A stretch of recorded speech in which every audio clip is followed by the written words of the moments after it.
the corner of 17th and Pennsylvania, early, but the Starbucks across the street was already walled in by secretaries, interns, lobbyists, and hill rats. The air smelled of exhaust, perfume, latte, and fresh croissants. It was the end of summer, and the morning heat promised a scorching afternoon. Dan Lenson glanced at his watch as he paced along the black wrought iron fence. On the other side, camera crews were setting up satellite feeds on the putting green smoothness of the north lawn. His gray two-button suit felt loose, baggy after so many years of wearing a uniform. He straightened his back to ease what felt like high-voltage shocks shooting up his arms. The year before, he'd intercepted a nondescript trawler in the eastern Mediterranean. The nuclear weapon in its hold, intended for Israel, had instead detonated a mile away from his ship. He'd hoped for another command after USS Horn. Instead, an office in the Pentagon had called with an offer he'd thought hard about before accepting. He checked his Seiko again, early, as he was for everything, a habit that didn't drive his wife as nuts as it might, since she was the same way. A woman holding a camera in one hand and a Doberman's leash in the other asked him to take her picture in front of the White House. Finally, it was time. He straightened his tie and went up to the gatehouse, tapped his ID on the little shelf. "Yeah?" grunted the guard. "National Security Council staff," Dan said, "reporting in for duty." "I'll take him from here," Jonah Freed said. "Commander, come on in." Freed, a CIA detailee, was the Defense Directorate security officer. He'd walked Dan through the nomination interviews and taken care of the special clearance for the White House duty, Yankee White, which was even more demanding than the top-secret compartmented clearance Dan already had from the Navy. They checked in again at a second post in the lobby of the old executive office building. The gigantic pile of pillared granite was enclosed by the same wrought iron fence as the White House, part of the 18 acres, the White House complex. It held the agencies that made up the executive office of the President, the National Security Council staff, the office of the Vice President, management and budget, and so forth. The lobby smelled faintly of fresh manure. He wondered why, but decided not to ask. He followed his guide through cavernous corridors that receded to infinity. The building was much larger than it appeared from Pennsylvania Avenue. Grandly conceived 19th-century moldings arched overhead. The floor was a checkerboard of white marble and black limestone, all well-worn. Here and there fossils lay frozen, remnants of an age long past. Over them scurried hundreds of men and women, each intent on his or her fragment of the national security policy of the sole remaining superpower. Someone called from behind them. "Okay, hold it right there. Who's tracking the damn dog shit all over the floor?" He turned to see a disgusted janitor pointing at the tiles, at footprints traced in brown that ended at his feet. He lifted his shoe to examine the sole. "Sorry," he told the man. "Lady had a Doberman out front. Guess I wasn't looking. If you've got a mop, I'll take care of it." "Never mind, mister. Just pay attention where you step next time, okay?" "Sorry," Dan told Freed. "I wasn't looking where I was stepping, I guess." "Don't worry about it," Freed said. "There's paper towels in the restroom." With his shoes cleaned, they climbed a bronze-railed staircase to a cubbyhole admin office.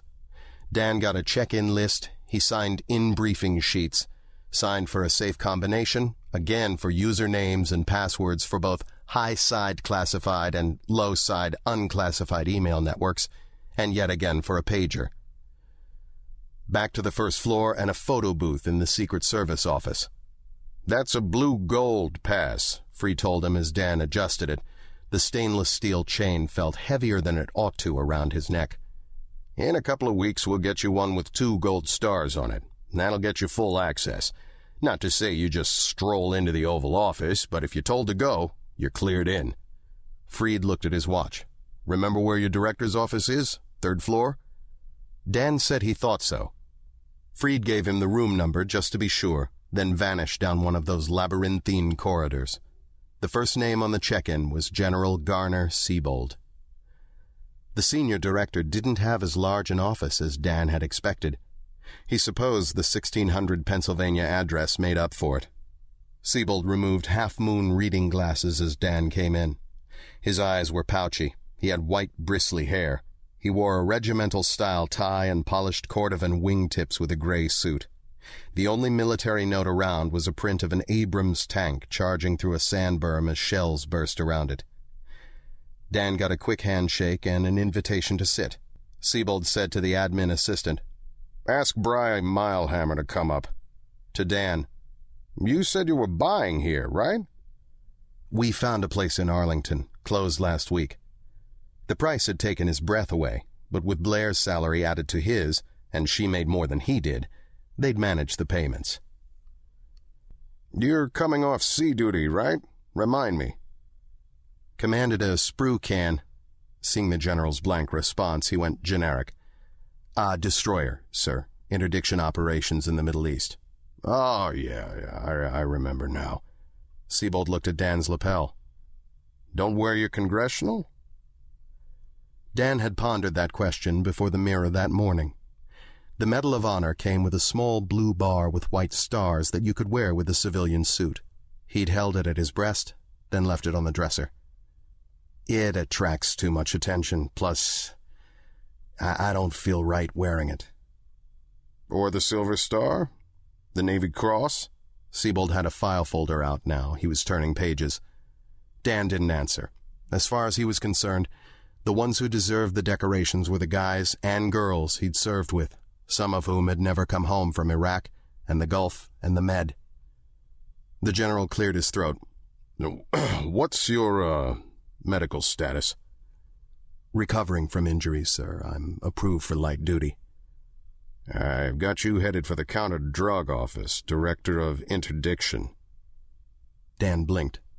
"Something wrong?" Siebold said. "I understood the billet was director for threat reduction." "Director, yes, but counter-narcotics, not threat reduction." Dan sat forward.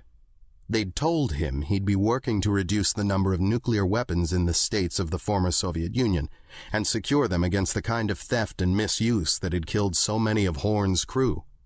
That was why he'd decided to take the job. He fought anger. Since Iraq, since being captured and tortured by Saddam's Mukhabarat, he'd had to second-guess his emotional reactions. "I don't understand. Does Ms. Clayton know about the change?" "The National Security Advisor signed off on it," Siebold said. He smiled, glancing at a wall clock. Dan got the message, but decided to push the button once more. "I was under the impression she wanted me in the threat reduction billet, my missile development background and the operational experience with loose nukes. I've got some ideas to get ahead of the curve instead of behind it." "Let's get one thing straight, Commander. You're hired to the NSC staff. What you do when you get here is up to us," Siebold said. "If it's that important to you, maybe I can get you some of the action on threat reduction, maybe a seat on the Iraq working group. But we need to make things happen in counter-drug. Tony Holt wants this initiative pushed hard this fall." Holt was the White House chief of staff.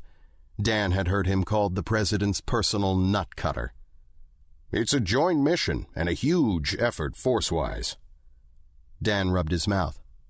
Cutting down the number of nukes in the world ranked high on his list, but fighting the flood of illegal drugs was important too. "Orders change, Commander." "Yes, sir. I know that," he said at last. "I'll do my best." Siebold slapped the desk with 8 fingers and rose.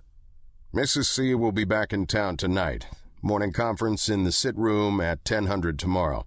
Take one of the wall seats. Introduce yourself when it's your turn, but keep it short." "Yes, sir." Dan stood too as another man came in without knocking. "Brian Milehammer. Bry's been here a long time, knows his way around the halls of power. Bry, your new boss, Dan Lenson," Siebold said. To Dan, he added, "We go pretty much on a first-name basis around here." Milehammer was in a sport coat and a sloppily knotted tie. He looked to be at least 10 years older than Dan and 30 pounds heavier. His shirt was pulled out from his slacks on one side. Siebold said Milehammer was civilian permanent staff and would be his assistant.